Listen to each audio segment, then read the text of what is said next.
Bonjour à tous, bienvenue sur Échecs et Pédagogie. Salut Laurent. Salut Romu, salut à tous.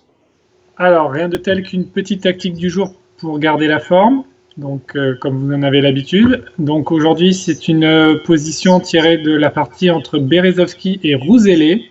Le trait est au blanc. Donc comme d'habitude, on vous invite à mettre sur pause la vidéo et ensuite Laurent va tout nous faire découvrir de cette brillante conclusion. Oui, assez brillante, c'est vrai. Ça va être assez rapide parce que les blancs sont déjà les blancs sont déjà en attaque, c'est très clair. Le roi noir est très mal défendu. Il y a eu le coup F6 qui a été joué, ce qui est une mauvaise nouvelle pour lui. On voit la dame qui est arrivée sur C4. On comprend qu'elle a fait échec précédemment. Le cavalier est également extrêmement bien placé puisqu'il attaque notamment la case F7. Et enfin, le fou sur H6 est prêt à s'échanger contre le fou G7. Donc on sent bien que chez les noirs, il y a une désorganisation totale. Maintenant, avec les blancs, on n'a que 3 pièces pour attaquer. Alors certes, elles sont fortes, mais il va falloir bien les coordonner pour réussir à terminer le travail de notre attaque éclair, on va dire.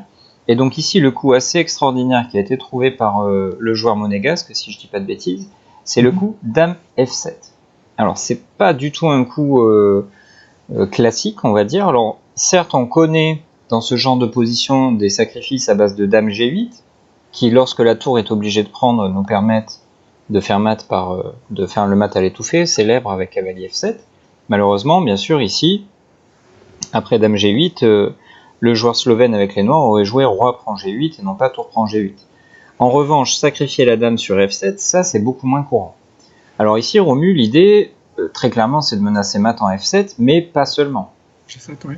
En G7, oui, donc, pardon. Oui, donc la première menace, bien sûr, tu viens de le dire, c'est Dame prend G7. L'autre idée, c'est que déjà on peut s'interroger sur tour prend F7, puisque la dame est en prise, donc que se passe-t-il sur la prise? Évidemment, on fait cavalier prend F7, échec, donc roi G8, on se venge sur la dame, donc cavalier prend D8. Alors bien sûr, les noirs peuvent capturer le fou en H6, mais après cavalier prend B7, qui permet de rapatrier le cavalier et d'éviter de se faire enfermer, les blancs restent avec une qualité et un pion de plus, si je compte bien, et donc une position complètement gagnante, puisque ça serait un avantage matériel largement suffisant pour l'emporter. Ouais, tout à fait.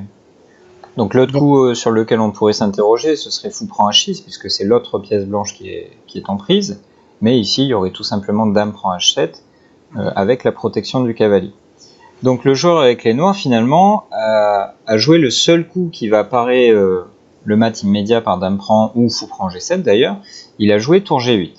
Et ici on a obtenu la fameuse position qu'on espérait, c'est-à-dire le roi est sur H8 et il est bloqué par ses propres pièces. Notre souci finalement, c'est que la case F7 que l'on convoite avec notre cavalier est occupée par la dame. Donc il faut libérer cette case-là et il faut le faire avec un effet double, on va dire. On va pas se contenter d'enlever la dame, sinon les noirs pourraient défendre tranquillement la case F7. Donc ce qu'a trouvé le joueur avec les blancs, c'est le coup dame prend F6. Alors ça aussi, Romu, c'est quand même très spectaculaire. Oui, c'est pas tous les jours que la dame se sacrifie et peut être prise même de deux façons différentes. Donc l'idée, tu l'as souligné, c'est de dégager la case F7. Donc bien sûr, après pion prend dame, cavalier F7, on a le joli mat à l'étouffer que tu as rappelé précédemment. Donc sur dame prend F6, que faire? La menace étant cavalier F7. Il n'y a pas trop le choix. La tour G8 ne peut pas bouger puisqu'il y aurait le fou G7 qui serait en prise par dame prend G7, ça ferait mat. Donc certainement il faut... Ouais, protéger avec la dame, excuse-moi je te coupe, ça marcherait pas non plus parce qu'après cavalier F7 ça nous coûterait la dame. Donc finalement on comprend pourquoi les noirs ont abandonné, mais on aurait pu quand même essayer de lutter encore un petit peu plus avec fou E8. Alors oui, qu'est-ce qui se serait passé là-dessus? Donc fou E8, c'est le seul essai intéressant, qui défend donc la case F7. Et là, malheureusement pour les noirs, l'idée de fou E8, on la comprend, c'est bien sûr de défendre la case F7. L'inconvénient, c'est que la case E6, qui était défendue par le fou en D7, ne l'est plus. Donc qu'est-ce que ça change dans la position?